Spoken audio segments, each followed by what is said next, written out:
Boa tarde, crianças. Então vamos iniciar mais uma aula hoje. A gente vai iniciar com a nossa devocional, como a gente sempre inicia. Então todo mundo juntando as mãos, né, em reverência a Deus, e vamos orar a Ele. Senhor, nosso Deus e Pai, te damos graças a Deus por mais um dia que Tu nos concede.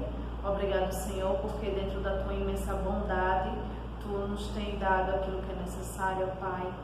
Te pedimos, ó Deus, que Tu possa sempre nos proteger e nos guardar, principalmente nesses dias de dificuldades em que estamos vivendo. Te pedimos também, ó Pai, pelos nossos mantenedores, né, que também está passando pelas mesmas dificuldades que nós estamos aqui, que Tu possas estar com eles também, ó Pai, protegendo-os, guardando e dando condições a Deus para que eles possam também estar em seus trabalhos. Te agradecemos, ó Pai, porque Tu tem nos dado segurança e conforto diante da Tua palavra, ó Pai, de que nada nos acontecerá se nós somos entregues a Ti. Perdoa os nossos pecados, ó Deus, pois sabemos que somos falhos. Em nome de Jesus é que oramos. Amém. Então vamos iniciar a nossa devocional. Vou fazer aqui para vocês uma leitura que se encontra em João 6, versículo 33, diz assim: Pois o pão de Deus é aquele que desceu do céu e dá vida ao mundo. O processo que vai do grão ao pão exige esforço. Para que possa crescer, antes a semente precisa ser plantada. Quando o grão está maduro, deve ser cortado e moído para virar farinha. Antes de poder se transformar em pão, ele deve passar pelo forno. O pão é o resultado final do plantio, da colheita e do cozimento. Jesus experimentou um processo idêntico. Ele nasceu neste mundo, foi cortado, ferido e açoitado na eira do Calvário. Experimentou o ímpeto da ira de Deus por nossa causa, para conduzir-nos a Deus.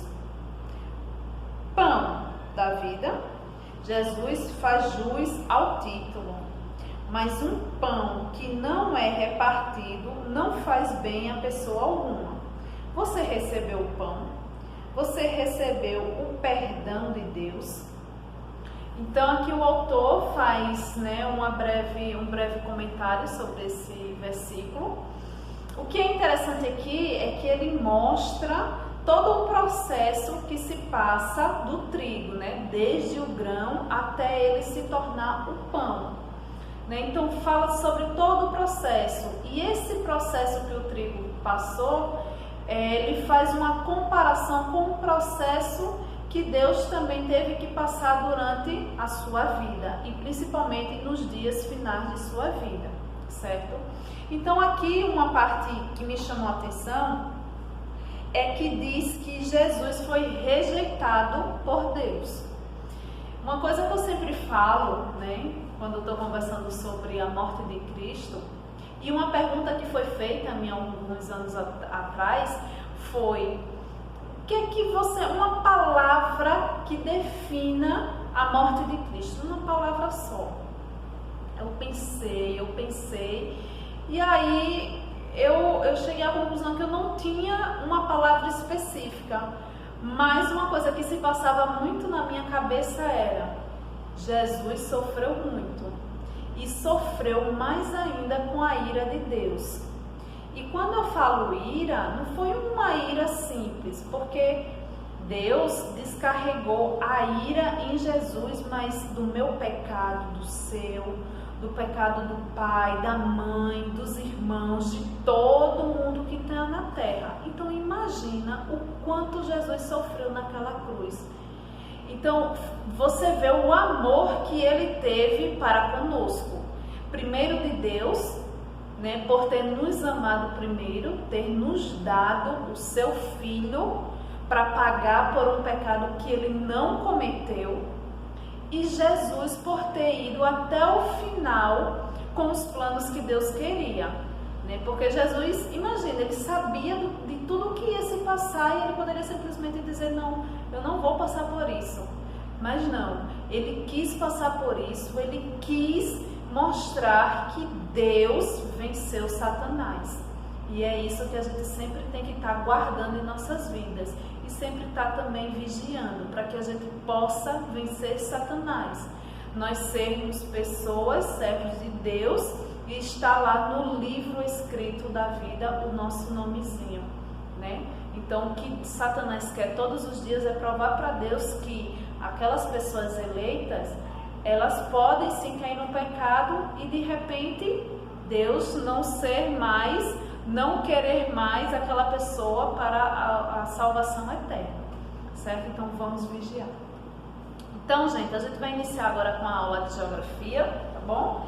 Então, a nossa aula de geografia, eu vou falar um pouquinho sobre Alagoas, certo? Sobre o nosso estado. Então, logo depois, vocês vão fazer uma pesquisa sobre o nosso conteúdo. Eu vou passar para vocês aí no grupo essa pesquisa e vocês vão lá pesquisar, certo? E escrever no caderno, tá? Não é para me entregar, é no caderno, ok? Então vamos lá, certo? Eu vou começar com o slide. Então, crianças, aí a nossa aula de geografia, certo? Vamos iniciar com ela. Então, nós vamos ver. Então, aí a gente vai ver Gonçalo Coelho, certo? Gonçalo Coelho, ele fez parte da primeira expedição que veio para o Brasil para explorar. Então, após o descobrimento do Brasil, veio uma expedição para poder explorar as terras brasileiras, certo? Gonçalo Coelho, ele estava acompanhado, né, do comandante Gaspar de Lemos, certo? E aí, no século XVI, no momento da chegada dos portugueses que habitavam o local, né, no caso aqui em Alagoas, o local era habitado por índios, e eram os índios caetés, certo? E nessa época, em 1501, Gonçalo Coelho, juntamente com seus expedicionários, no caso Gaspar de Lemos, foram os primeiros europeus a visitar as terras. Já o primeiro português que se tem notícia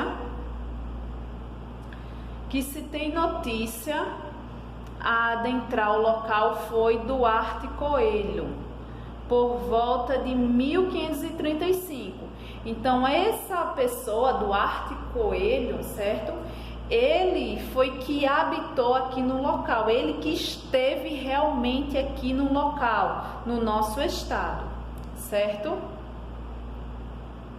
E aí, no final daquele século, a maioria do território alagoano era propriedade de Garcia Dávila. Se vocês forem pesquisar sobre Garcia Dávila, vocês vão ver que ele era, né, dono de boa parte do território da Bahia, né? Vale lembrar que naquela época a nossa localidade fazia parte de outros estados, tá? Então por isso que Garcia Dávila, ele tá também, né, no nosso momento histórico de Alagoas, por ele ser dono de uma parte aqui também, certo?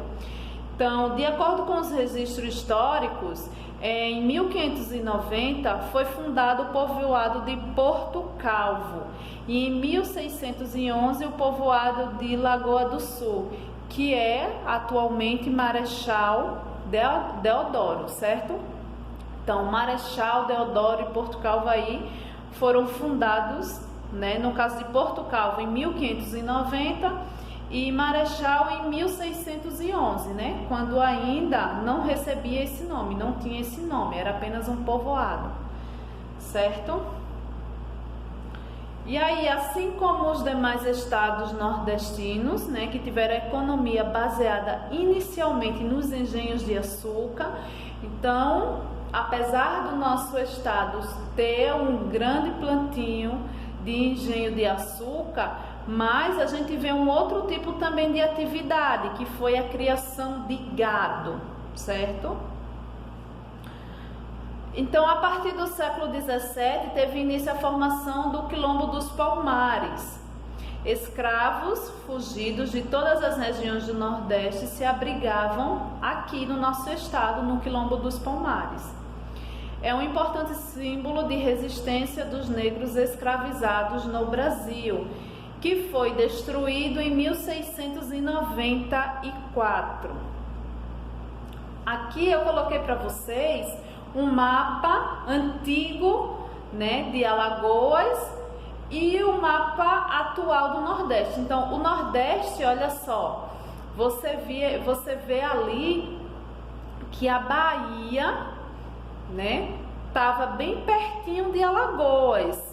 Sergipe ficava dentro da Bahia e Alagoas, ali naquela parte verde e pontilhada, ficava dentro de Pernambuco. Olha só, compare o mapa daqui, onde está verde, com o mapa da região Nordeste. Você vai ver a diferença que era da Bahia, Pernambuco, Alagoas e Sergipe, certo? Vocês vão ver que Sergipe ficava dentro da Bahia, certo? E Alagoas dentro de Pernambuco. Então, Alagoas, nessa época, pertencia a Pernambuco. E em 1711 foi instalado a comarca de Alagoas, sediada na vila de Alagoas, que ainda estava subordinada a Pernambuco. Poucos anos depois, já existia o povoado de Maceió, construído nos arredores de um engenho, cujo nome era chamado de Maceió, tá bom? Alagoas só desmembrou-se de Pernambuco em 1817, depois da Revolução Pernambucana. A gente estudou sobre a Revolução Pernambucana, tá aí no livro de vocês, tá bom? Então, se quiser relembrar, vá lá no livrozinho para ler mais sobre isso.